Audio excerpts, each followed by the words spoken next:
Shalom. Shalom. Selamat pagi Bapak Ibu jemaat yang terkasih dalam Tuhan Yesus Kristus. Puji syukur pada Tuhan kalau pada pagi hari ini kita boleh bersama-sama hadir untuk beribadah di hari Minggu 24 Juli 2022. Mari Bapak Ibu untuk mengawali ibadah pada pagi hari ini kita akan bersama-sama pujikan dari Kidung Jemaat 6. Bait yang pertama dan kedua. Hai masyurkanlah. Kami undang untuk bangkit berdiri.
Jemaat yang dikasihi Tuhan Yesus Kristus, marilah ibadah kita pada pagi hari ini, Minggu 24 Juli 2022, kita kuduskan dengan pengakuan yang demikian. Tuhan yang menjadikan langit dan bumi dengan kuasa Roh-Nya yang kudus adalah sumber pertolongan kita. Amin.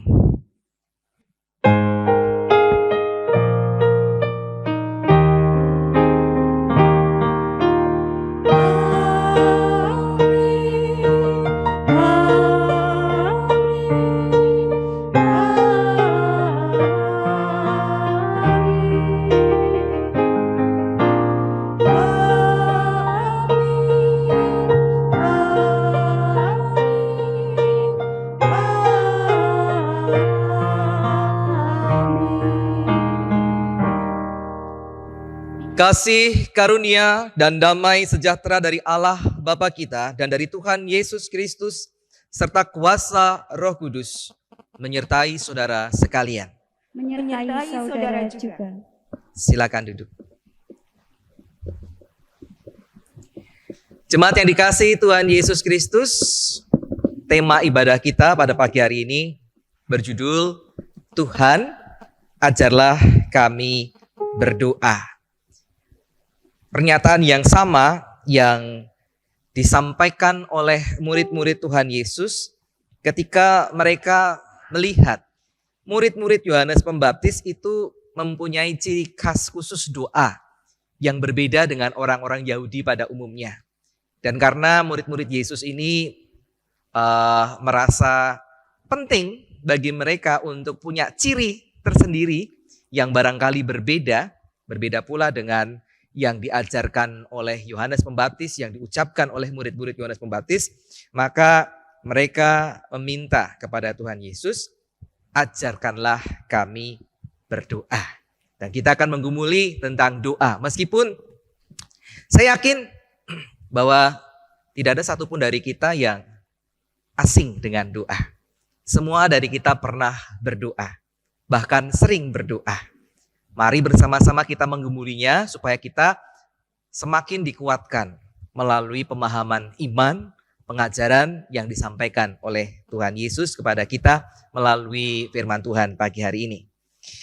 Mari bersama-sama kita persiapkan diri lebih lanjut, lebih jauh memasuki ibadah ini dengan menghayati pujian NKB 140, Bila Ku Berdoa.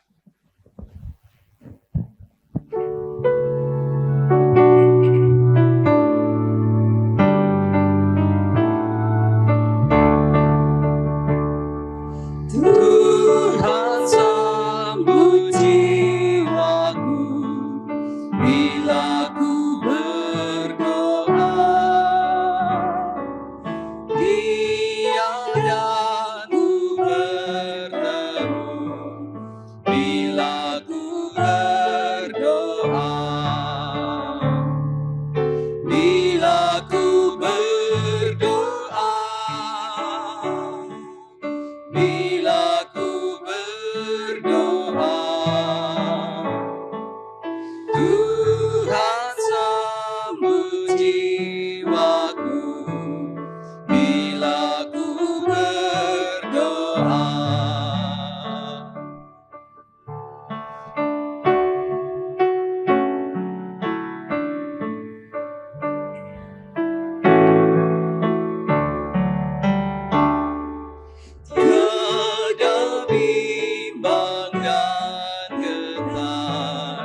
bila ku berdoa,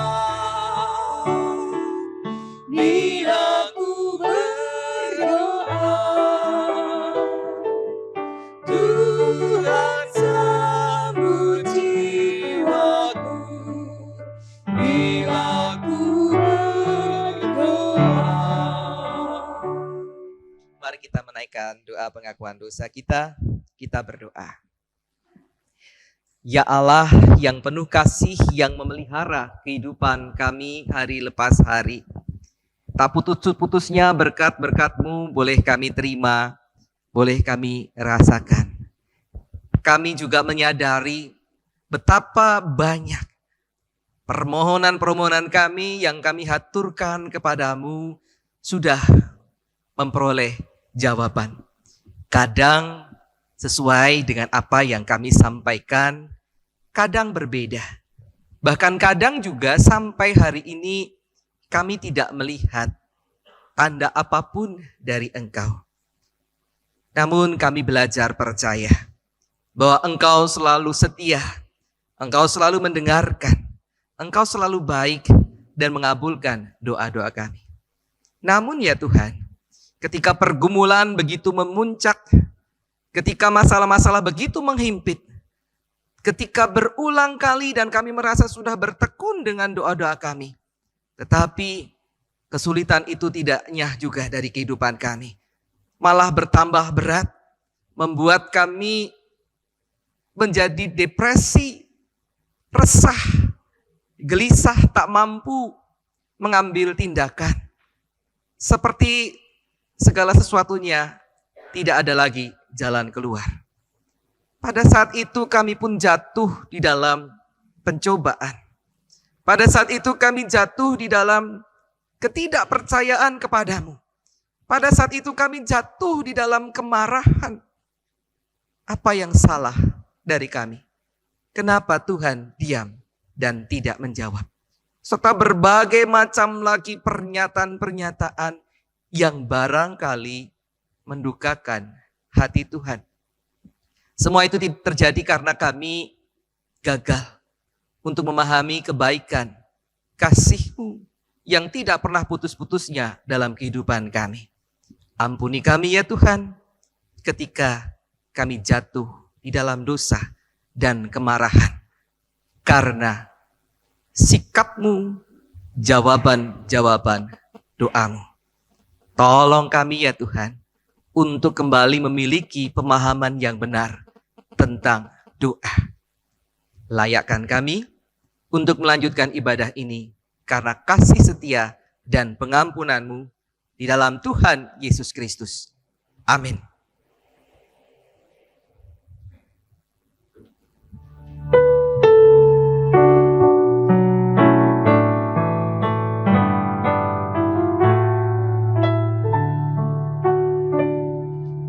Yesus tahu dan mengerti bila ku berdoa,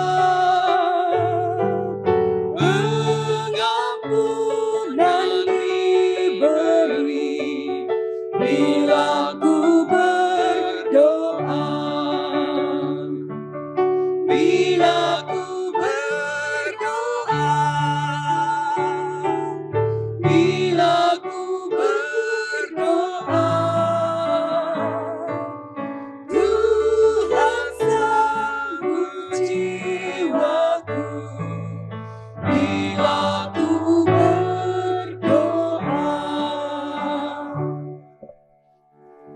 Jemaat yang dikasihi Tuhan Yesus Kristus yang sudah mengakui kelemahan dosa di hadapan Tuhan, kita dikuatkan kembali melalui anugerahnya yang begitu besar dalam Yohanes 3 ayat 16 yang mengingatkan kepada kita demikian. Karena begitu besar kasih Allah akan dunia ini, sehingga Ia telah mengaruniakan anaknya yang tunggal, supaya setiap orang yang percaya kepadanya tidak binasa, melainkan beroleh hidup yang kekal. Sekali lagi kepada kita diingatkan betapa pentingnya kepercayaan itu, betapa pentingnya iman itu, pengenalan kita kepada Tuhan, supaya kita menerima anugerahnya. Demikianlah berita anugerah dari Tuhan. Syukur kepada Allah. Salam damai. Silakan duduk terlebih dahulu, Ibu Bapak. Kita akan mengutus anak-anak sekolah minggu ke ruang sekolah minggu untuk mendapatkan pengajaran dari kakak-kakak sekolah minggunya. Ya, jadi ini bagian sebetulnya dalam ibadah kita, tetapi untuk memberikan makanan yang sesuai, maka mereka akan kembali menuju kelas-kelas masing-masing. Ada yang agak berbeda pada pagi hari ini karena sesuai dengan usia, sesuai dengan kelas mereka, maka ada beberapa anak dari sekolah minggu yang akan masuk ke kelompok yang lebih tinggi lagi tingkatannya. Kalau mereka sudah sekolah minggu, maka mereka mulai minggu depan akan memasuki remaja, ya, yang akan dinaungi oleh komisi remaja. Karena itu sekalian kita akan mengutus mereka yang sudah layak untuk masuk remaja untuk diterima oleh komisi remaja. Saya mengundang Kak Adis, perwakilan dari sekolah minggu, dari komisi anak untuk maju ke depan, dan kemudian Peter, perwakilan pengurus dari komisi remaja. Boleh, berarti Peter sebelah kanan ya. Yang akan naik kelas ke remaja pada saat ini, yang hadir adalah Abel, kemudian juga siapa itu? Niko ya. Jericho maksud saya, Jericho. Dan mungkin yang tahun lalu belum sempat karena pandemi, saya panggil Vivin sekalian biar secara formal bisa diterima dengan baik oleh kakak remaja. Vivin bisa maju, Vivin, sekalian untuk diterima kakak remaja. Ya, secara formal supaya nanti Vivin bisa ke remaja dengan senang hati, dengan sukacita. Di sebelah sini, sebelahnya sekolah minggu. Kak Peter biar sebelah sini. Oke. Kak Adis bisa menggandeng Abel kemudian Jericho untuk diserahkan kepada Kak Peter. Ya. Dan juga Vivin. Ya, ini sebagai simbol Bapak Ibu bahwa anak-anak ini dipercayakan kepada remaja begitu ya. Kak Peter bisa menerimanya, menyalaminya gitu ya. Ya. Oke. Kak Vivin sekalian. Nah, walaupun sudah terlibat dalam kegiatan sekolah minggu. Ini anak-anak kita Bapak Ibu yang menjadi generasi penerus di GKI Gendung Indah. Mari kita doakan mereka untuk selalu mendapatkan pengajaran yang baik. Untuk sekolah minggu nanti sesudah ini bisa langsung ke kelasnya. Untuk yang sudah naik remaja bisa kembali ke tempat duduknya. Gitu ya. Mari bersama-sama kita berdoa untuk anak-anak kita. Terima kasih ya Tuhan, bersama dengan kami Engkau percayakan anak-anak supaya mereka boleh dibimbing, dididik, diasuh di dalam pengajaran pengenalan akan Kristus. Kami percaya Engkau hadir bersama-sama dengan kakak-kakak sekolah minggu di komisi anak untuk menjadi contoh teladan yang baik bagi anak-anak kami. Mereka boleh mendapatkan pengajaran yang benar tentang kasih Tuhan. Engkau memberkati baik kakak sekolah minggu yang hari ini akan mengajar, membagikan pengalaman hidup mereka bersama dengan Tuhan, maupun juga anak-anak yang akan menerima pengajaran dan teladan itu. Engkau juga memberkati komisi remaja dengan anggota-anggota yang baru. Engkau terus menolong mereka supaya dalam situasi suasana kebersamaan mereka boleh bertumbuh semakin mengenal Engkau, menjadi anak-anak Tuhan yang tekun dan setia. Berkati juga Kak Yeni berserta dengan Mas Suryo yang menjadi kakak pembina sekaligus pendamping mereka. Terima kasih. Kami bersyukur, kami serahkan anak-anak kami dalam pengasihan-Mu di dalam Tuhan Yesus Kristus. Amin. Silakan adik-adik, ya, silakan yang remaja bisa kembali ke tempatnya masing-masing. Baik, sekarang kita persiapkan diri kita untuk menyambut firman Tuhan.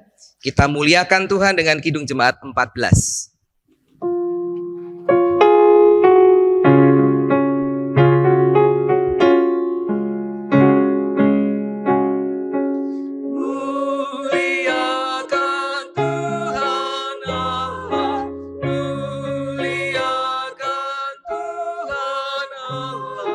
Muliakan pimpinan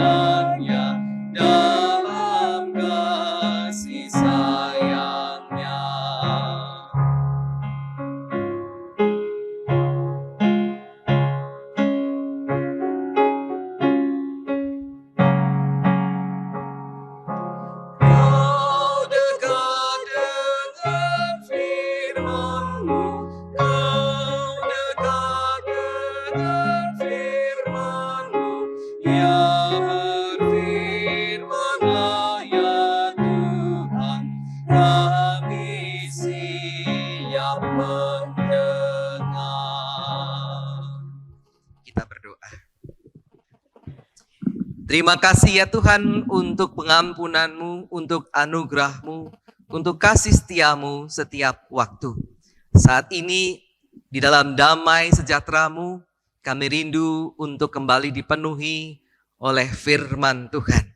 Biarlah Roh Kudus-Mu terus berkarya, sehingga memampukan kami bukan hanya mendengar dengan telinga kami, tetapi meresapinya di dalam hati kami dan memberlakukannya di dalam kehidupan sesehari.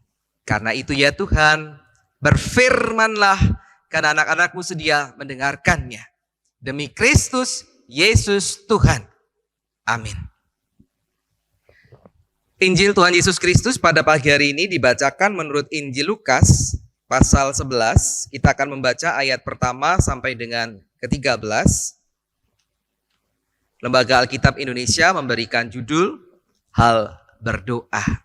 Meskipun di bagian selanjutnya, yaitu sesudah ayat 4, mulai ayat 5, seolah-olah tidak berkaitan dengan doa yang diajarkan, tetapi sesungguhnya itu berkenaan dengan prinsip doa itu sendiri. Hal berdoa, demikian firman Tuhan.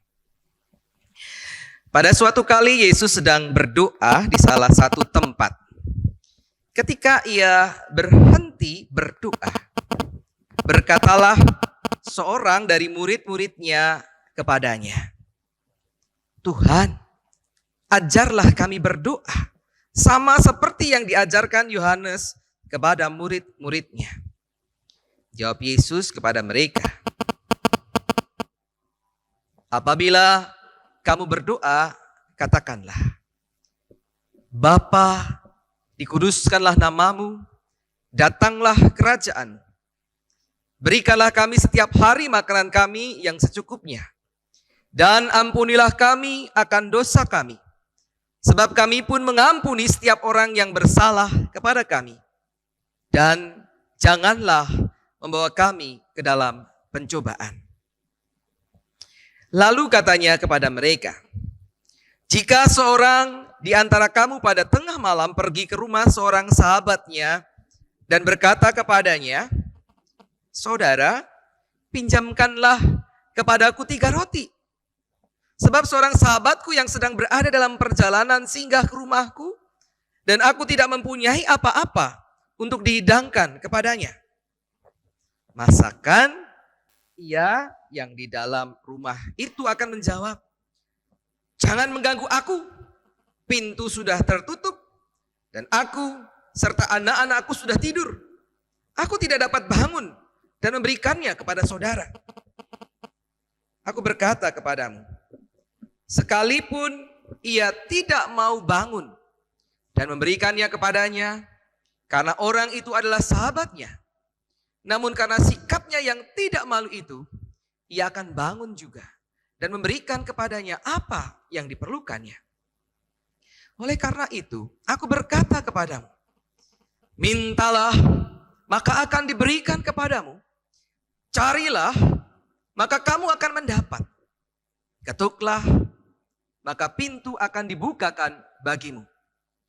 Karena setiap orang yang meminta menerima, dan setiap orang yang mencari mendapat, dan setiap orang yang mengetuk, baginya pintu dibukakan. Bapa manakah di antara kamu, jika anaknya minta ikan daripadanya akan memberikan ular kepada anaknya itu ganti ikan? Atau jika ia minta telur, akan memberikan kepadanya kalajengking? Jadi, jika kamu yang jahat tahu memberi pemberian yang baik kepada anak-anakmu, apalagi Bapamu yang di surga. Ia akan memberikan Roh Kudus kepada mereka yang meminta kepadanya. Demikianlah Injil Tuhan Yesus Kristus.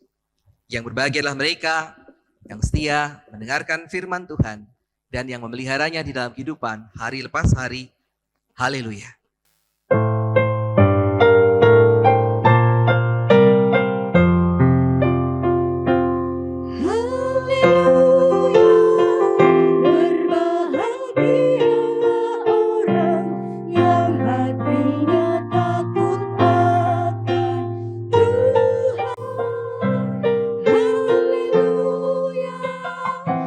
Berbahagia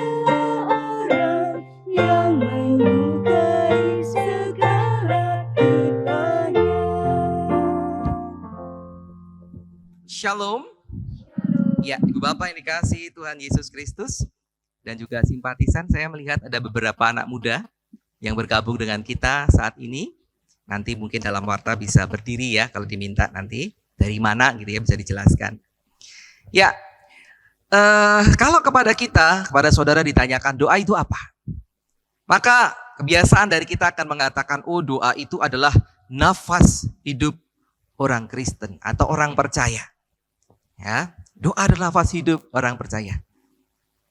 Tapi tidakkah kita menyadari ketika kalau kita mengatakan seperti itu, berarti setiap tarikan nafas kita, setiap hembusan keluar nafas kita, di sana ada doa. Padahal seringkali kita lupa untuk berdoa. Ya, untuk hal-hal yang biasa, cuma begini saja ngapain berdoa. Jadi kadang-kadang ada yang baru ngeh gitu ya, baru mau keluar rumah itu harus berdoa atau perlu berdoa. Cuma ke situ saja kok berdoa gitu ya. Padahal doa itu juga tidak selalu harus kemudian masuk kamar, duduk diam, lipat tangan, tutup mata begitu ya, lalu berdoa. Kadang satu kata saja atau satu kalimat saja dari kita, Tuhan Yesus, lindungi saya misalnya. Hanya mengucap seperti itu atau dalam hati, itu juga merupakan sebuah doa. Karena itu konsekuensi kalau kita bilang doa adalah nafas hidup orang Kristen, benar sebanyak itu. Ya. Sebanyak itu kita berdoa. Atau hanya kalau perlu saja. Nah, ya itu kalau kita menjawab nafas hidup orang Kristen. Doa bisa juga dilihat dari singkatannya. D, O, dan A. Apa itu? D-nya dialog, O-nya orang atau manusia, A-nya Allah. Sehingga doa itu adalah sebuah percakapan antara manusia dengan Allah. Ya. Jadi kalau Allah dengan manusia beda lagi. Bukan berdoa tapi berfirman. Tapi kalau kita kepada Allah, kita berdoa. Dialog orang dengan Allah. Ya, kalau begitu, namanya orang berdialog, orang yang berkata-kata, ya kita harus ngerti toh apa yang kita doakan. Bukan sekedar hafalan. Kadang-kadang orang berdoa, tetapi kamu doa apa? Nggak ngerti. Karena apa? Bahasanya bahasa asing. Jadi paling benar kalau kita berdoa dengan memahaminya. Ya, dengan memahami sehingga kita betul-betul tahu apa yang kita sampaikan kepada Allah. Dan Allah juga mengerti apa yang sebetulnya hendak kita sampaikan kepadanya. Nah, doa itu merupakan sebuah ritual yang paling banyak dilakukan oleh orang beragama. Apalagi Indonesia, itu adalah negara yang sangat agamis. Ada banyak agama di sana, ada banyak sekali ritual-ritual agama. Kalau 5 agama atau 6 agama berarti banyak sekali ritual agama. Doa-doa kepada Tuhan masing-masing yang mereka percayai. Ada banyak. Tapi belum tentu sebanyaknya doa mempengaruhi kesejahteraan atau kedamaian hidup orang-orang di dalamnya. Itu juga perlu kita pikirkan. Meskipun banyak dilakukan oleh orang beragama, sayangnya masih banyak orang yang salah paham dengan doa. Sebelum kita masuk ke dalam bacaan kita. Ada beberapa hal, hanya beberapa yang perlu kita fahami atau perlu kita ingat lagi, jangan-jangan saya salah ini dalam memandang doa. Beberapa kesalahpahaman dalam berdoa. Misalnya, sebuah perasaan atau kenyataan pemahaman diri, doa yang baik itu dilihat dari kata dan kalimatnya. Ya. Yang saya sebutkan ini yang salah paham lah ya, bukan yang benar. Ya. Jangan salah menangkap. Doa yang baik dilihat dari kata dan kalimatnya. Ini salah. Kenapa? Karena kemudian ini membuat orang takut berdoa. Saya nggak bisa berdoa. Padahal dia bisa. Kenapa? Karena kata-katanya tidak sebaik, tidak selancar, tidak seindah dengan si A, dengan si B gitu ya. Makanya ketika diminta berdoa nggak berani. Saya nggak bisa berkata-kata. Ini kesalahan. Karena doa tidak dilihat dari kemampuan seseorang membuat kalimat. Jadi kalau Bapak Ibu ditunjuk untuk berdoa, berani saja. Doa yang benar itu keluar dari hati, bukan dari kemampuan dia berbicara. Ya, itu yang pertama, gampang itu. Kemudian kesalahpahaman yang selanjutnya adalah doa yang dijawab tergantung dari orangnya. Ini salah. Ini membuat hanya orang yang dianggap rohani yang diminta berdoa. Jangan saya orang berdosa. Saya nggak saya nggak layak. Saya diminta berdoa. Biar si A itu loh sangat rohani gitu ya. Atau seringkali malah, tolong Pak Pendeta saja berdoa. Karena pasti dijawab oleh Tuhan. Ah, ini kan salah paham. Karena doa tidak tergantung siapa yang berdoa. Doa itu diberikan untuk semua orang. Siapapun bisa berdoa dan boleh berdoa. Sehingga Bapak Ibu, mungkin kalau ingin mendapatkan dukungan dari doa, misalnya saya jangan berkata dengan begini, Pak Pendeta tolong doakan saya. Tidak perlu. Tapi harusnya bagaimana? Pak Pendeta atau Pak David, tolong dukung saya dalam doa. Dukung. Artinya saya juga berdoa, tapi Pak David juga berdoa. Bukan terus pasrah bongkok, pokoknya Pak David aja ya. Atau siapa aja doanya mandi. Doanya mujarab. Ya, enggak seperti itu ya. Doa yang dijawab tidak tergantung dari orangnya. Tapi kan Alkitab bilang, misalnya Yakobus 5 ayat 16. Doa orang yang benar, bila dengan yakin didoakan sangat besar kuasanya. Ditekankan kata doa orang yang benar. Berarti kita perlu minta orang yang benar untuk berdoa. Enggak seperti itu juga. Lihat konteksnya. Jangan dipotong. Cuma Yakobus 5 ayat 16b. Lihat misalnya satu ayat itu saja. Kalau mau lihat lagi, lihat seluruh perikop. Satu perikop. Tapi dari satu ayat saja sudah jelas. Seringkali dipotong hanya di situ. Sebelumnya di atasnya ada kalimat apa? Karena itu, hendaklah kamu saling mengaku dosamu dan saling mendoakan supaya kamu sembuh. Lanjutannya baru doa orang yang benar bila dengan yakin didoakan sangat besar kuasanya. Karena itu saya melihat konteksnya kalau dilihat dari satu ayat itu saja, sebetulnya ini sebuah pengajaran untuk membangun jemaat yang bersih dari dosa. Karena itu perlu saling mengaku dosa. Artinya ada pertobatan di sana. Ya. Jadi dalam jemaat ini ada suasana indah yang tumbuh suatu pertobatan ketika melakukan dosa. Tidak terus dijauhi, tidak. Tetapi memberikan kesempatan untuk bertobat. Kemudian saling mendoakan. Sehingga ada pemulihan, ada kesembuhan. Karena itu ketika tujuan berdoanya baik, ketika tujuan berdoanya benar, maka Tuhan pun berkenan dengan doa itu. Karena itu dikatakan besar kuasanya, sangat besar kuasanya. Ya, karena situasi saling mendukung yang indah itulah sangat besar kuasanya. Lalu orang salah paham lagi, kalau begitu doa itu punya kuasa. Kalau bukan orangnya berarti doanya, doa orang yang benar. Sangat besar kuasanya, berarti doa punya kuasa. Ini kesalahan selanjutnya, salah paham selanjutnya. Saya katakan doa tidak punya kuasa. Loh kok bisa Pak David? Satu-satunya yang punya kuasa siapa? Tuhan. Nah, satu-satunya yang punya kuasa itu Tuhan. Karena doa bagi orang Kristen bukan sebuah mantra.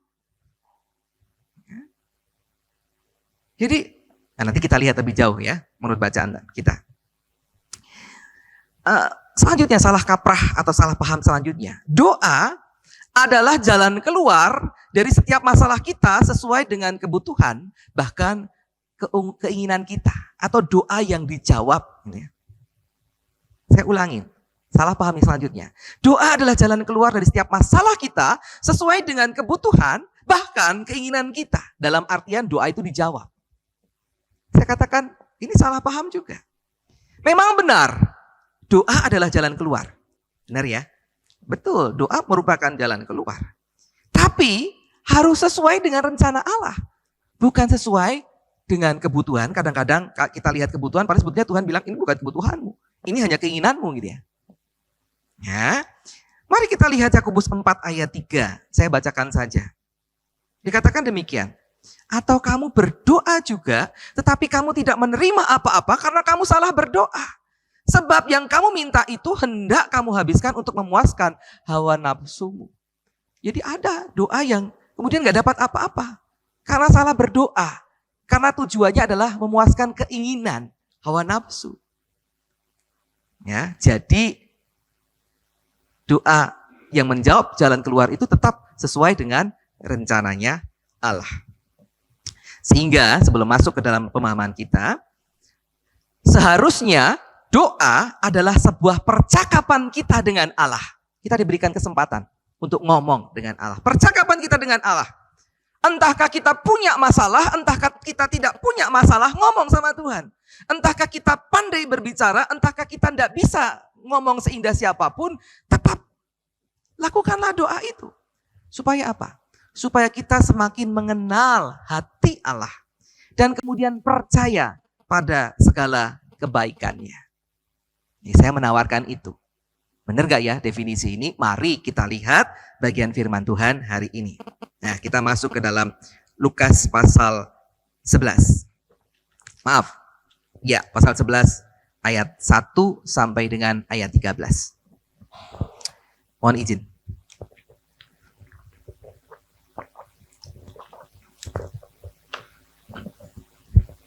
Kita melihat Ibu Bapak Saudara menjawab permohonan para murid. Tuhan Yesus tidak memberikan hafalan doa. Tidak berikan mantra. Barangkali kalau pakai bahasa Aram gitu bagi kita jadi sebuah mantra. Bersyukur kita tidak dilatih untuk itu.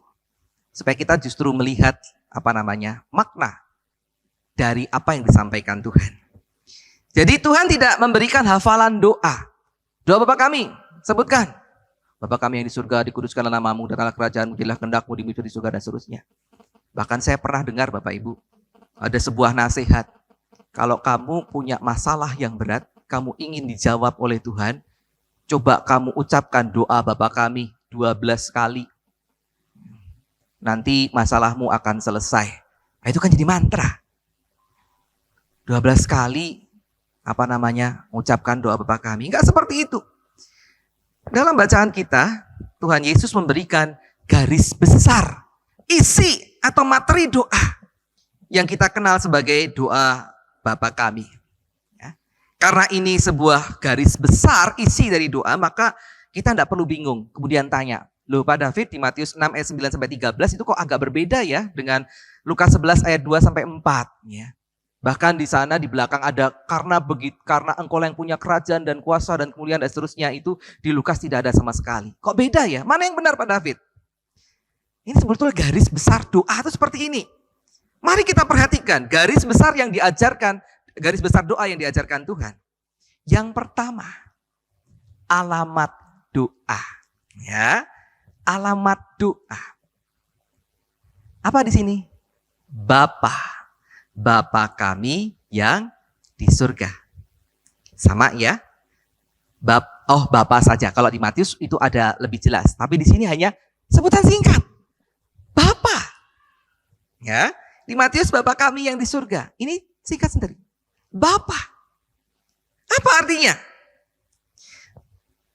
Bapa ini merupakan bagian dari pengajaran iman yang diajarkan Tuhan Yesus.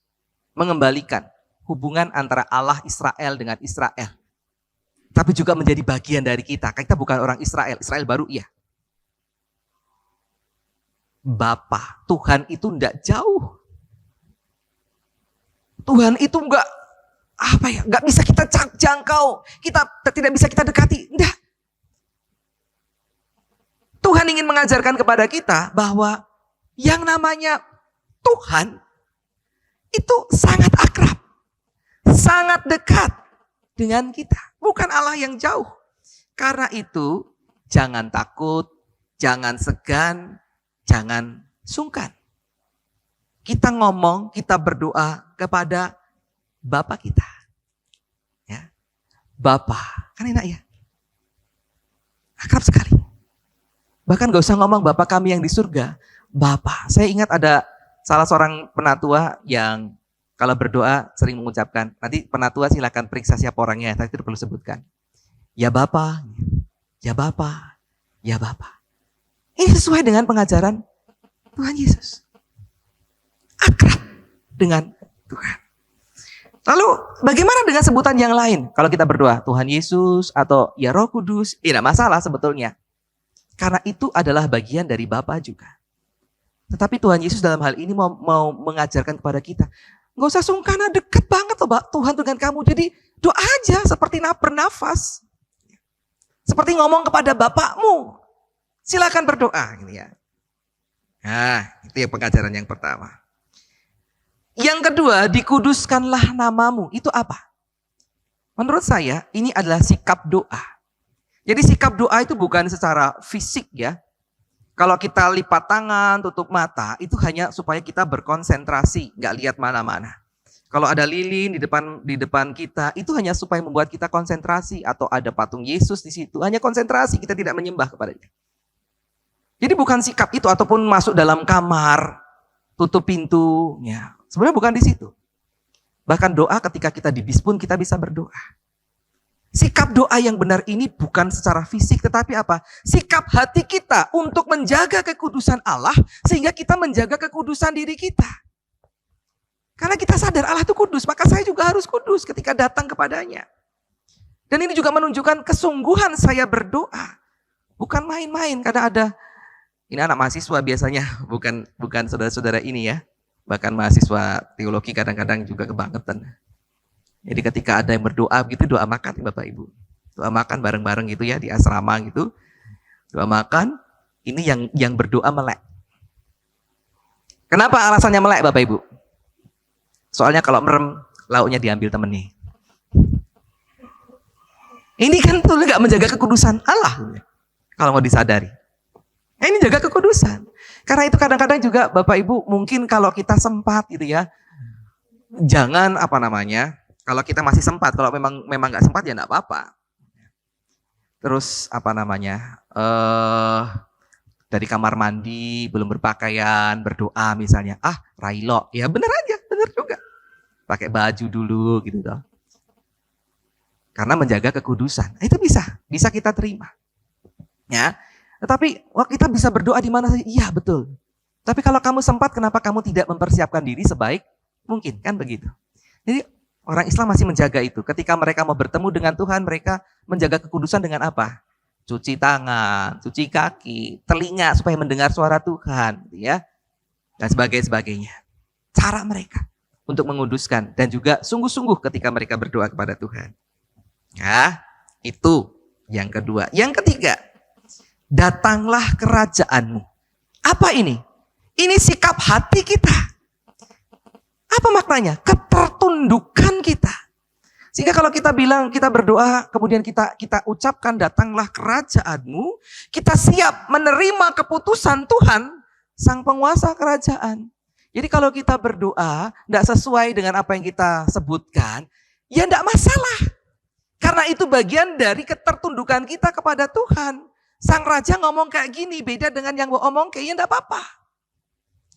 Ya, siap menerima apapun yang Tuhan tunjukkan ketika kita selesai berdoa. Itu sikap hati. Yang selanjutnya ada 3 di sini paling tidak yang didoakan itu apa saja. Yang pertama yang didoakan itu adalah kalimatnya, berikanlah kami setiap hari makanan kami yang secukupnya. Ini artinya apa? Doakanlah kebutuhan hidupmu. Setiap hari tersedia. Tidak perlu serakah, secukupnya saja. Kata setiap hari juga menunjukkan apa? Kita harus rajin, besok juga doa lagi, besok juga doa lagi. Hal ini. Kan setiap hari. Jadi nggak seperti kadang-kadang, ini cuma lelucon ya Bu Andi ya. Wes dengi wes didoake Pak David tok perjamuan pas doa syafaat. Jadi wes rasa doa. Ini pasti cuma bercanda ya Bu Andi ya.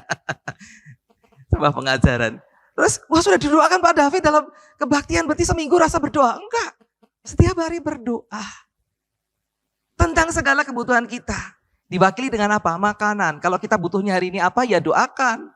Butuhnya apa hari ini, ya didoakan. Itu. Ya, supaya terus menerus kita punya hubungan yang intim dengan Tuhan. Yang didoakan, lanjutnya lagi ya. Secukupnya. Bagian secukupnya belum saya sebut. Secukupnya. Wong kita berdoa secukupnya loh Bapak Ibu. Itu jangan mau ngelamis. Sehingga apa? Kalau kita ternyata ada kelebihan, merasa berlebih hari itu, ya kita bisa berbagi. Yang untung biasanya Pak Pendeta, tapi jemaat lain mungkin enggak. Pak David ini ada makanan ini, mau nggak Pak David? Kirimi, ya mau boleh, kirimin kayak gitu ya. Yang untung Pak Pendeta, yang lain nggak tahu. Bisa juga tetangga kiri kanan atau siapapun kenalan kita. Kalau kita punya kelebihan daripada muspro, bau begitu, kita bagikan. Tapi tentu juga dengan baik ya, dipersiapkan dengan baik. Itu yang kecukupan. Yang didoakan selanjutnya adalah tentang pengampunan ini apa ya? Kalau saya memahami adanya kebutuhan hidup tanpa permusuhan. Ya, sehingga kalimatnya apa? Ampunilah kami akan dosa kami, sebab kami pun mengampuni setiap orang yang bersalah kepada kami. Bapak Ibu, musuhan atau ada suasana yang gak enak dengan suami, dengan istri, nyaman gak? Gak nyaman ya? Ada hubungan yang gak baik karena kita bikin kesalahan dengan orang tua kita. Nyaman gak? Gak nyaman. Gak nyaman. Lah kalau punya masalah dengan Tuhan, gimana? Bahaya itu. Bahaya kalau punya masalah dengan Tuhan. Ada perasaan tidak nyaman yang selalu menghampiri kita. Kayak Tuhan jadi musuh kita. Karena itu apa? Ampuni dosa saya. Saya tidak mau punya musuh. Apalagi engkau. Ampuni. Kalau begitu, bukan cuma dari Tuhan. Dengan sesama kita juga kita butuh kenyamanan, keamanan, kedamaian itu. Jangan sampai punya musuh dengan mereka. Karena itu kalau ada orang yang salah dengan kita proaktif memaafkan. Aku tidak menjadikan engkau musuh, aku ampuni engkau. Jadi ini bukan syarat. Kadang orang bilang syarat. Ya. Jadi kalau Tuhan sudah mengampuni kamu, ya syaratnya kamu juga harus mengampuni orang lain. Padahal kalau dilihat secara sekilas, secara dalam maksud saya, bukan syarat, itu kebutuhan kita. Ngampuni orang lain itu juga kebutuhan kita. Karena dengan mengampuni orang lain, kita tidak punya musuh. Paling tidak, kita tidak bermusuhan dengan mereka. Beda, silahkan kalau kamu menganggap bermusuhan. Saya musuhmu ya silahkan. Tetapi saya tidak menganggap engkau musuh saya. Saya mengampuni engkau. Tidak dimusuhi dan tidak memusuhi. Yang diperoleh dari pengampunan. Ada kedamaian di sana. Hubungan yang baik. Itu perlu didoakan. Yang perlu didoakan lagi, yang ketiga, tentang pencobaan. Janganlah membawa kami ke dalam pencobaan. Ini diajarkan Tuhan Yesus. Dan sering dilupakan oleh kita, tapi diajarkan. Bagian yang penting. Kenapa? Bayangkan saat dimana setelah Tuhan Yesus dibaptis, dia dibawa ke padang gurun, Roh membawanya ke padang gurun. Di sana tidak ada makanan, tidak ada minuman. Barangkali saya membayangkan Yesus dibuat tersesat di sana, tidak ketemu siapapun, tidak ada makanan, tidak ada minuman, tidak ada jalan keluar dari tempat itu. Dan pada hari yang ke-40 atau sesudah ke-40, muncul sesosok makhluk hidup yang menawarkan pelepasan. Membukakan peluang, bebas dari lapar, bebas dari penderitaan, mengalami kejayaan, mengalami kehormatan ditawarkan. Oleh siapa? Oleh iblis. Pencobaan itu. Dan Yesus mengingat ini sangat berat. Apalagi kalau mengingat ketika dia harus disalib. Dia bisa tergoda untuk meninggalkan ini. Ini pencobaan. Bagi Yesus sendiri pencobaan itu berat. Karena itu diingatkan, penting loh buat kamu berdoa tentang pencobaan. Janganlah membawa kami ke dalam pencobaan. Mohon itu kepada Tuhan. Mohon. Karena kalau kamu jatuh, berat sekali. Nah ini yang sering kali kita lupa. Kenapa kok Tuhan mengajarkan itu? Tapi ada pertanyaan-pertanyaan. Bukankah Tuhan tidak pernah mencobai ya? Lalu ini kok Tuhan membawa dalam pencobaan? Saya mamanya begini. Pencobaan itu pelakunya siapa? Iblis. Penentu keputusan saya masuk ke dalam pencobaan siapa? Manusia. Dan yang mengizinkan iblis melakukan pencobaan itu siapa? Allah. Ingat kisah Ayub? Ya silahkan saja kamu ambil apa yang kamu anggap perlu, tapi nyawanya punyaku. Jangan itu. Nah, pada situasi seperti itulah sebetulnya Tuhan membawa ke dalam pencobaan. Tapi bukan Tuhan yang mencobai. Bukan Allah yang mencobai, tapi Ia mengizinkan kita terjadi, mengalami itu di dalam kehidupan kita. Yakobus 1 ayat 13-14 berkata demikian. Apabila seorang dicobai, janganlah ia berkata, pencobaan ini datang dari Allah. Sebab Allah tidak dapat dicobai oleh yang jahat dan Ia sendiri tidak mencobai siapapun. Lah kok terus orang bisa masuk pencobaan? Ya. Tetapi tiap-tiap orang, kata Yakobus, dicobai oleh keinginannya sendiri. Karena ia diseret dan dipikat olehnya. Iblis menawarkan, ini loh enak gitu ya. Cobai. Tuhan mengizinkan itu terjadi. Tuhan mengizinkan iblis melakukan itu gitu ya. Tinggal manusia mengambil keputusan. Nah, kalau kita berhasil melewati itu, kita bisa melihat pencobaan itu bukan lagi sesuatu yang menakutkan, tetapi itu sebagai sebuah ujian. Jadi pencobaan itu bisa kita kenali sebagai sesuatu yang jahat, tapi bisa juga menjadi sebuah ujian. Karena itu Tuhan Yesus ngajarin janganlah membawa kami ke dalam pencobaan karena itu berat. Tapi Matius menyisipkan ya. Kalau akhirnya masuk dalam pencobaan, ada lanjutannya. Matius, lepaskanlah kami dari yang jahat. Artinya, kalau akhirnya kita terjebak dalam situasi berdosa itu, kita mohon supaya Allah memampukan kita lepas dari situasi tersebut, kembali dipulihkan. Itu yang beda ya di Matius dengan Lukas. Tetapi di sini Lukas melihat penting loh bagi kamu ingat, jangan sampai kamu masuk dalam pencobaan.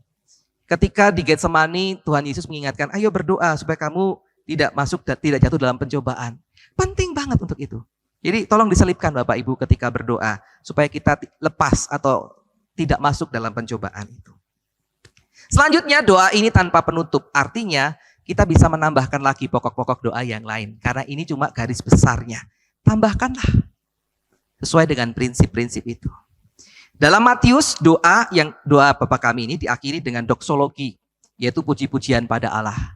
Karena Engkaulah yang punya kerajaan dan kuasa dan kemuliaan sampai selama-lamanya. Amin, itu doksologi. Bukan bagian dari doa tetapi sebuah puji-pujian kepada Tuhan melalui doa itu. Nah, selanjutnya, ayat-ayat berikutnya gimana? Ayat-ayat berikutnya adalah sebuah dorongan menurut saya. Agar kita tidak enggan, tidak segan, tidak sungkan untuk berdoa pada Allah. Bebas, datang saja. Kapanpun, dimanapun. Minta saja. Maka Allah akan menyatakan kebaikannya. Wong sahabat tadi gedok-gedok malam-malam, meskipun dia jadi nggak mau, tapi karena permohonan itu yang dalam tanda kutip nggak tahu malu malam-malam datang gitu ya, ya diberikan juga. Wong dia sahabatnya. Apalagi Tuhan gitu ya. Mintalah maka kau akan dapat. Ketuklah pintu maka pintu akan dibukakan. Kamu akan dapat. Datang aja. Tapi ingat ya. Kebaikan Allah tidak berarti menuruti keinginan kita. Karena itu apa tadi? Kalau kamu sebagai bapak di dunia saja tahu apa yang baik untuk anak-anakmu. Tidak ada yang jahat. Minta telur diganti kalajengking. Minta roti diganti ular gitu. Nggak ada. Apalagi Tuhan. Tapi ingat kebaikan Allah tidak berarti menuruti keinginan kita. Sama seperti ketika anak-anak kita minta sesuatu pada kita. Dengan pola pikir anak-anak gitu ya. Tentu kita kemudian menjawabnya sesuai dengan pertimbangan hikmat yang kita miliki. Nggak bisa dengan serta-merta setiap permohonan anak, permintaan anak. Itu seperti doa kepada Tuhan dikabulkan. Enggak. Orang tua punya hikmat. Hikmat itu penting. Jadi nyambung dengan kalimat Yesus, Ia akan memberikan Roh Kudus kepada mereka yang meminta kepadanya. Jadi seolah-olah nggak nyambung. Ini kok begitu ya? Jadi jika kamu yang jahat tahu memberi pemberian yang baik kepada anak-anakmu, apalagi Bapamu yang di surga, Ia akan memberikan Roh Kudus kepada mereka yang meminta kepadanya. Nggak ngomong soal Roh Kudus, tapi kok tiba-tiba ngomong masalah Roh Kudus. Apa ini maksudnya? Ya, sebetulnya nyambung. Kenapa? Roh Kudus itu apa maksudnya di sini? Roh Kudus ini tidak berarti harus kita minta secara khusus. Kan kalau kalimat seperti ini berarti kita harus minta Roh Kudus. Ketika kita minta Roh Kudus, maka Tuhan akan memberikan, gitu ya. Ini nggak nyambung, ya, bukan berarti seperti itu. Bukan pula lalu kita menggunakan Roh Kudus. Tadi kita butuh apa? Kita ngomong Tuhan ngasih Roh Kudus, lalu Roh Kudus itu secara ajaib bisa melakukan apa yang kita minta. Jadi ada pengajaran seperti itu. Kalau kamu sudah dikaruniai Roh Kudus, kamu hidup dalam Roh Kudus, maka apapun yang kamu minta, apapun yang kamu kerjakan karena hubunganmu dengan Roh Kudus yang baik itu, apapun bisa dituruti, gitu ya, secara ajaib, gitu ya. Ini bukan pemahaman kita yang seperti itu. Tetapi Roh Kudus diberikan supaya apa? Supaya kita diberi kemampuan berhikmat dalam meminta. Dan akhirnya mengenali kebaikan Tuhan dalam setiap keadaan sesudah kita berdoa. Dalam hal ini saya mencontoh Tuhan Yesus dalam doa di Getsemani. Karena Roh Kudus ada padanya. Meskipun dia takut, gentar. Dia berdoa sungguh-sungguh 3 kali. Peluhnya bercucuran seperti darah. Tapi karena ada Roh Kudus, dia tahu apa yang harus dia minta. Dia tahu juga sikap Tuhan kepada dia. Sehingga akhirnya, waktunya sudah dekat. Yuk kita hadapi. Dia yang bertugas untuk nangkap itu sudah datang. Ayo kita hadapi. Karena Roh Kudus itu juga dimintakan kepada kita. Kita tahu cara kita berdoa minta yang bagaimana. Cara kita bersikap sesudah Tuhan memberikan jawaban kita tahu. Loh kok aku mintanya kayak gini kok yang lain. Loh aku minta kayak gini kok nggak dijawab-jawab. Saya bilang, tidak ada satupun doa yang tidak dijawab. Ya. Tidak ada satupun doa yang tidak dijawab. Semuanya dijawab oleh Tuhan. Roh Kudus hadir pada kita, memberitahu jawaban Tuhan. Oh, jawaban Tuhan diterima seperti yang kau minta. Ditolak? Enggak. Karena tidak seperti itu seharusnya. Atau tunggu dulu. Sabarlah. Firman Tuhan kan seperti itu. Doa saya kok nggak dijawab? Enggak, doa Tuhan dijawab. Lo kok nggak kelihatan? Kamu disuruh sabar, tekun terus kepada Tuhan. Lo kok bisa seperti itu? Ya itu kebaikan Tuhan. Supaya kamu menjadi kuat. Anak-anak Tuhan yang berhasil menghadapi masalah dengan setia kepada Tuhan. Jadi kemudian apa yang harus kita imani dalam berdoa? Cukup panjang ya Bapak Ibu ya. Nah, tadi sudah saya sebut di atas. Kalau begitu saya simpulkan. Doa adalah sebuah percakapan kita dengan Allah. Punya atau tidak punya masalah, doa saja. Pandai atau tidak pandai berkata-kata, doa saja. Katakan saja apa yang ada dalam hati kita. Katakan. Kapanpun, dimanapun, katakan. Tidak ada alasan, saya nggak sempat berdoa. Pulang, starter motor, Tuhan tolong saya. Itu juga sudah sebuah doa. Katakan saja. Tapi kalau kita mau kusuk betul kepada Tuhan, sediakanlah waktu setiap malam. Untuk betul-betul ngomong pada Tuhan. Bersyukur pada Tuhan. Ya. Tapi silakan ngomong, apa saja. Supaya apa? Supaya kita pun justru semakin mengenal hati Allah. Dan kemudian percaya segala kebaikannya. Kita bisa nyanyi. Semua baik, apapun yang dia perbuat di dalam hidupku. Kok bisa ngomong kayak gitu? Karena dia sudah memahami tentang doa. Semuanya baik. Karena itu Ibu Bapak Saudara, jangan ragu untuk berdoa. Kalau diminta untuk berdoa, jangan mengelak. Semua orang memahami kemampuan kita. Jangan malu, ya. Ucapkan saja apa yang ada dalam hati. Percaya, kalau Bapak Ibu sudah biasa berdoa di rumah, Maka kalau dalam persekutuan perhimpunan-perhimpunan, sesederhana apapun, pasti bisa berdoa. Amin. Ya, jangan malu. Tuhan menolong ibu bapak saudara. Dan percaya, kebaikan Tuhan terus akan semakin kita rasakan ketika kita menyadari doa-doa kita yang selalu didengar Tuhan dan selalu dijawab Tuhan. Apapun bentuknya. Amin. Tuhan memperlengkapi kita. Kita berdoa. Terima kasih ya Tuhan untuk firman-Mu. Biarlah itu memperlengkapi dan juga menguatkan apa yang sudah kami pahami saat ini. Terus ajar kami untuk setia berdoa kepadamu. Karena kebaikan-Mu melebihi segala sesuatu. Bahkan dari segala sesuatu yang kami anggap tidak baik. Tuhan ada di sana untuk mengubahnya menjadi kebaikan bagi kami. Terima kasih Tuhan, Engkau Allah yang sedia mendengarkan keluh kesah, permohonan, sukacita, dan syukur kami. Amin.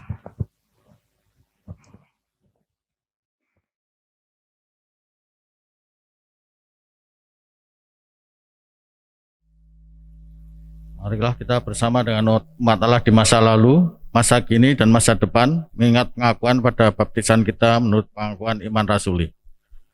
Aku percaya kepada Allah, Bapa yang Maha Kuasa, Khalik langit dan bumi, dan kepada Yesus Kristus, Anak yang tunggal Tuhan kita, yang dikandung dari Roh Kudus, lahir dari darah Maria, yang menderita sengsara, di bawah pemerintahan Pontius Pilatus, disalibkan, mati dan dikuburkan, turun ke dalam kerajaan maut, pada hari yang ketiga, bangkit pula dari antara orang mati, naik ke surga, duduk di sebelah kanan Allah, Bapa yang Maha Kuasa, dan dari sana yang datang untuk menghakimi orang hidup dan yang mati.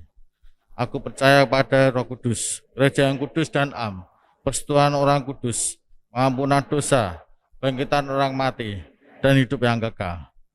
Amin. Jemaat dipersilakan untuk duduk kembali. Shalom, selamat pagi Bapak Ibu yang terkasih dalam Tuhan Yesus. Saya mohon waktunya sejenak untuk membacakan warta lisan kali ini GKI Gunung Indah Semarang, Minggu 24 Juli 2022.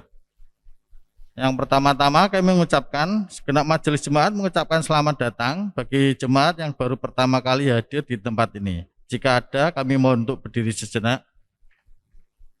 Silakan. Mari, silakan silakan. dari UGM. Iya. Ya, selamat datang, kami ucapkan. Ya. Selamat beribadah.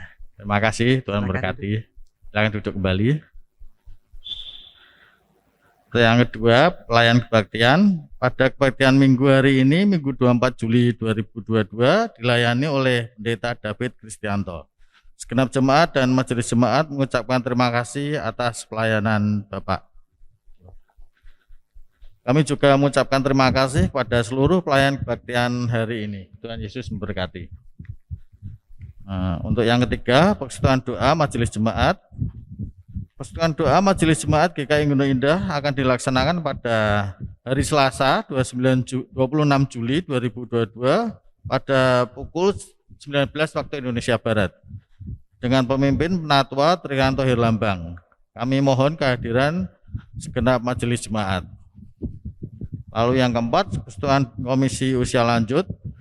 Persekutuan komisi usia lanjut akan diadakan pada hari Rabu 27 Juli 2022 pada jam 9 waktu Indonesia Barat dengan pemimpin pembawa firman Tuhan yaitu Bapak C. Budiono serta PNJ Ibu Suci Nuraini. Mohon kehadiran anggota komisi usia lanjut. Yang kelima, sakramen perjamuan kudus. Dalam kebaktian Minggu 14 Agustus 2022 jam 7 waktu Indonesia Barat akan dilayankan sakramen perjamuan kudus. Diharap segenap anggota jemaat GKI Gunung Indah mempersiapkan diri sebelum menghadiri perjamuan kudus tersebut. Sesuai dengan tata gereja, perjamuan kudus ini hanya untuk yang pertama, anggota jemaat GKI Gunung Indah yang sudah baptis dewasa dan sidi atau mengaku percaya, serta tidak dalam keadaan penggembalaan khusus. Lalu yang kedua, anggota jemaat lain yang sudah baptis dan jidi serta tidak dalam pengembalaan khusus yang sebagai tamu ya. Lalu persiapan perjamuan kudus akan dilayankan pada liturgi kebaktian Minggu 7 Agustus 2022. Dimohon jemaat dapat mempersiapkan diri. Lalu dalam kebaktian Minggu 31 Juli 2022, jemaat dan simpatisan diharap dapat mengenakan pakaian dengan dress code bertema batik. Yang ketujuh, jadwal acara HUT RI ke-77. Pada Minggu 7 Agustus 2002 akan diadakan lomba voli air antar wilayah, lalu lomba anak sekolah minggu yang terdiri dari memasukkan pensil ke dalam botol, makan kerupuk, serta balap kelereng. Lalu pada Minggu 14 Agustus 2022, lomba estafet kelereng yang terdiri dari 2 dewasa dan 1 anak dan antar wilayah ya. Lalu ada kuis siapa bisa antar wilayah juga yang terdiri dari 3 orang. Lalu pada Minggu 21 Agustus 2022, ibadah perayaan HUT RI ke-77 dengan dress code batik atau pakaian adat masing-masing. Lalu yang terakhir ya, selamat ulang tahun pada tanggal 18 Juli ada Ibu Tursiti, silakan untuk berdiri.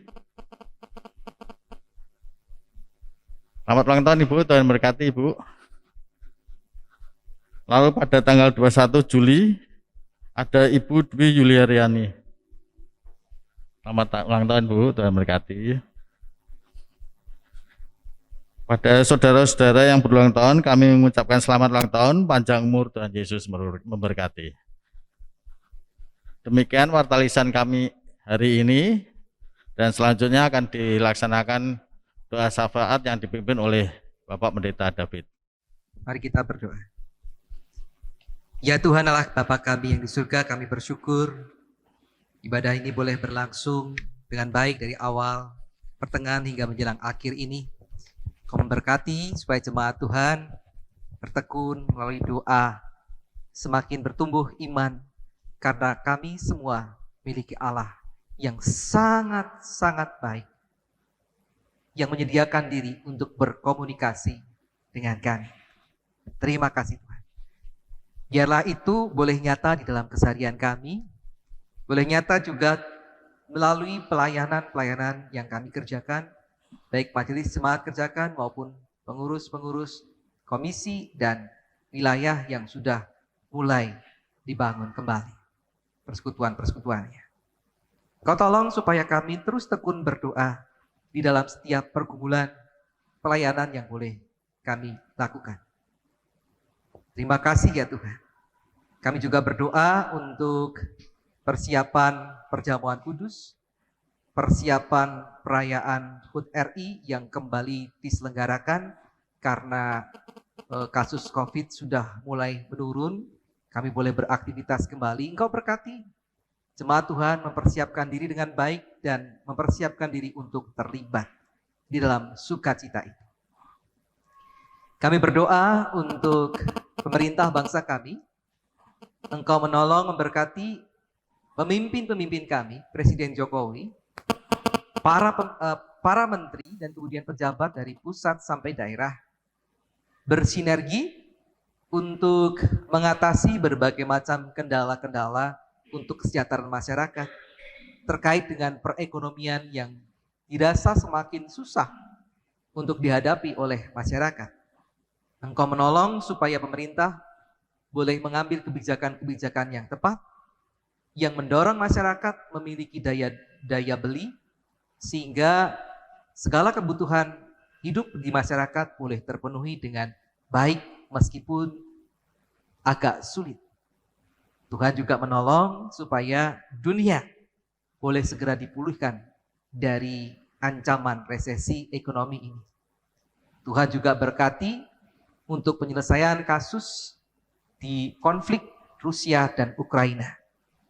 Paling tidak, biarlah ada sebuah kesepahaman sehingga peperangan yang mereka lakukan tidak berimbas kepada kemaslahatan umat manusia.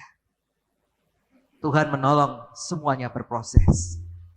Terima kasih ya Tuhan. Kami juga berdoa untuk gereja-gereja Tuhan dimanapun terus menyuarakan kebenaran dan keadilan. Berpartisipasi dalam membangun kesejahteraan, termasuk jemaat GKI Gunung Indah. Ataupun juga pribadi-pribadi yang di dalamnya. Kami boleh terlibat untuk kesejahteraan bersama. Tuhan juga memberkati pergumulan anggota jemaat, mereka yang berulang tahun, Engkau memberikan sukacita, dan kami pun turut bersukacita bersama dengan mereka. Biarlah kasih karunia yang Engkau limpahkan buat mereka, memampukan mereka untuk menjadi alat kemuliaan Tuhan. Karena itu, Engkau memberkati Ibu Tursiti, Engkau memberkati Ibu Dwi Yuliaryani. Bagi mereka yang sedang sakit, yang mungkin tidak kami ketahui keberadaannya, Engkau menolong, memberikan kekuatan, bahkan kesembuhan karena kasih setiamu. Hadirkan kami sebagai penolong-penolong buat mereka, sahabat-sahabat yang baik. Tuhan juga berkati bagi saudara-saudara kami di tengah pekerjaan mereka sehingga mendapatkan kecukupan. Bagi mereka yang butuhkan lapangan pekerjaan yang lebih baik, Engkau kiranya menolong melalui informasi-informasi ataupun saudara-saudara seiman yang lain ataupun yang pribadi-pribadi yang mungkin Engkau pakai untuk memberikan pekerjaan yang layak. Bagi mereka yang saat ini masih menantikan pasangan hidup yang seimbang, Engkau menjagai pergaulan mereka. Dan akhirnya dengan kasih setiamu mereka boleh mendapatkannya. Bagi mereka yang sampai saat ini tekun setia untuk mendapatkan momongan dalam keluarga kecil mereka, Engkau juga memberikan kesabaran. Kami selalu punya harapan karena Engkau selalu mendengarkan doa-doa kami. Bagi anak-anak kami di tengah tahun ajaran baru, baik yang di SD, SMP, SMA, bahkan kuliah, Engkau menolong mereka, menekuni studi mereka, sehingga pada akhirnya mereka boleh mencapai cita-cita mereka di masa depan. Terima kasih ya Tuhan, banyak hal yang mungkin terlewat untuk kami doakan, tapi kami percaya Engkau senantiasa mendengarkan bahkan memperhatikan apa yang kami butuhkan dan Engkau menyediakannya. Terimalah ya Tuhan doa permohonan kami yang kami haturkan kepada Bapa di surga. Di dalam Tuhan Yesus Kristus yang sudah mengajar kami berdoa dengan doa yang sempurna.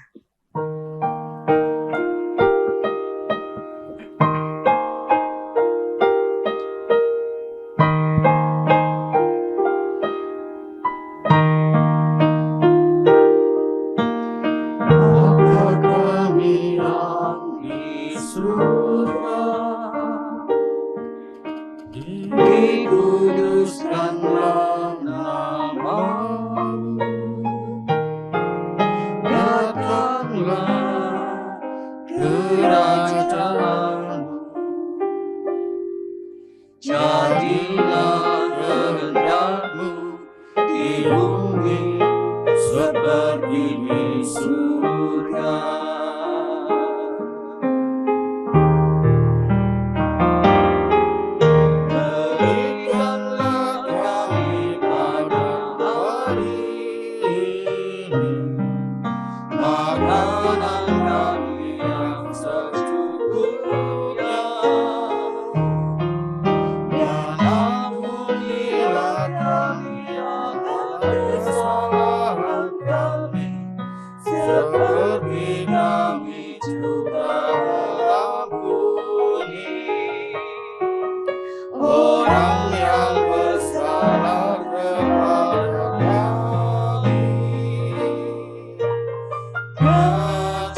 kemuliaan sampai selama-lamanya. Amin.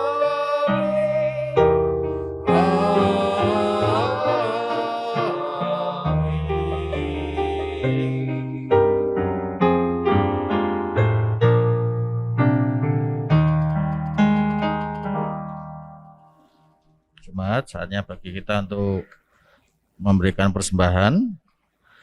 Mari kita memberikan persembahan pada Tuhan dengan berlandaskan pada firman-Nya dari Filipi 4 ayat 6 yang berbunyi demikian.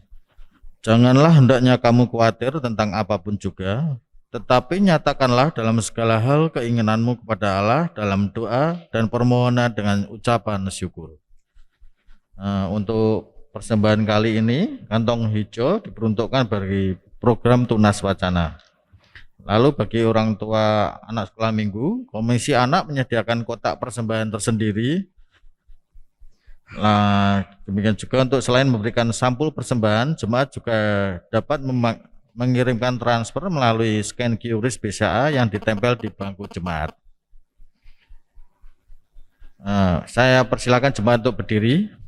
Kita akan persembahan kita iringi dengan pujian dari EKJ 289, Tuhan Pencipta Semesta.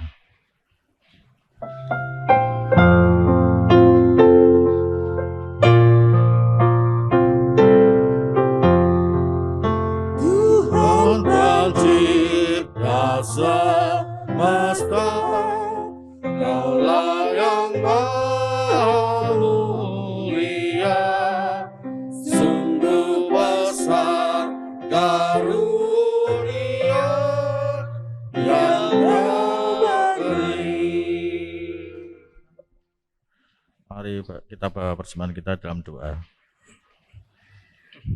Bapa, di dalam nama Tuhan Yesus, saat ini kami mengucap syukur Bapa, karena Engkau sudah memberikan kepada kami kesempatan untuk beribadah pada hari ini. Dan kami juga mengucap syukur Bapa atas kesempatan untuk memberikan persembahan pada kali ini Bapa. Kiranya Bapa berkenan untuk menguduskan persembahan kami Bapa, dan Kau berikan hikmat pada majelis yang mengelolanya sehingga bisa dipakai untuk kemuliaan nama-Mu di tempat ini. Terima kasih Bapa, kami serahkan juga untuk kehidupan kami selanjutnya Bapa. Kiranya Bapa berkenan untuk memberkati dan melindungi kami di dalam kehidupan kami. Terima kasih Bapa, kami serahkan kehidupan kami selanjutnya ke dalam tangan kasih karunia-Mu. Di dalam nama Tuhan Yesus kami berdoa dan mengucap syukur. Haleluya, amin. Jemaat yang dikasihi Tuhan Yesus Kristus, dalam segala keadaan teruslah berdoa. Biarlah doa menjadi sebuah nafas kehidupan kita. Ya. Marilah kita menghayati Kidung Jemaat 460 sehingga doa kita menjadi doa yang terarah kepada Tuhan. Jika jiwaku berdoa.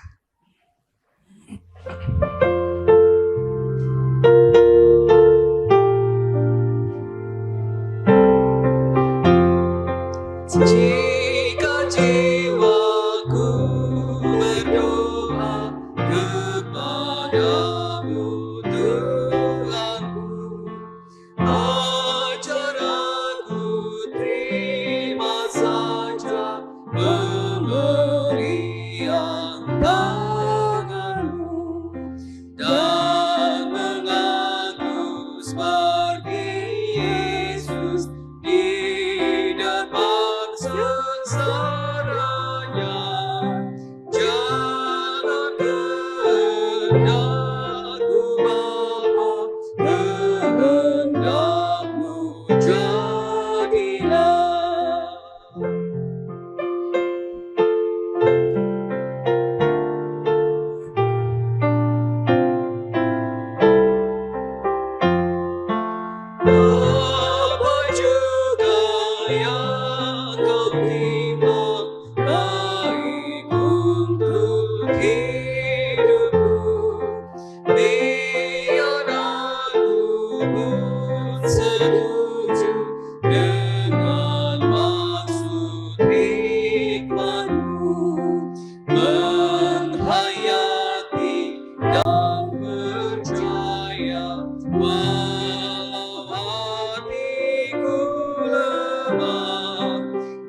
Jemaat yang selalu tekun di dalam doa, arahkanlah hatimu kepada Tuhan.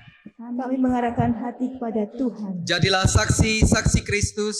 Kami siap menjadi saksinya. Tuhan memberikan kekuatan kepadamu. Syukur kepada Allah, Terpujilah Tuhan. kini dan selamanya. Pulanglah dalam damai sejahteranya dan terimalah berkat Tuhan.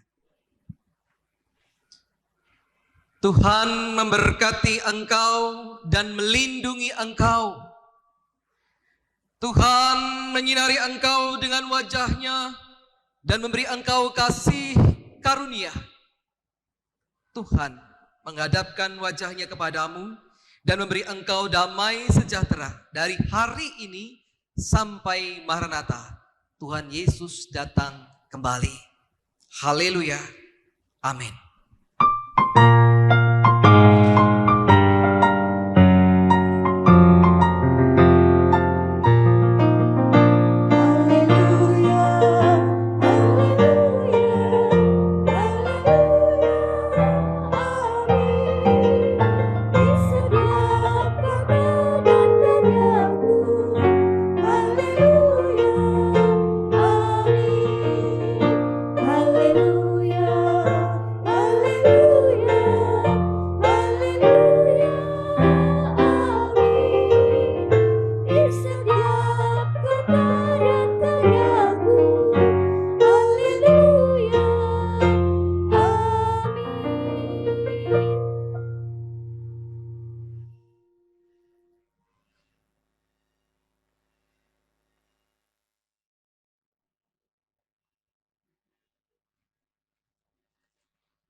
Tuhan sambut jiwaku bila ku berdoa. Dia dan ku bertemu bila ku berdoa. Bila ku berdoa.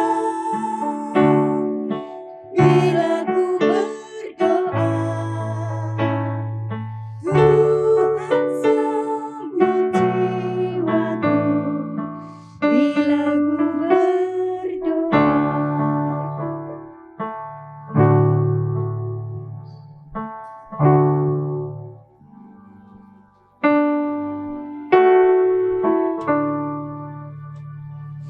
Tiada bimbang dan gentar bila ku berdoa.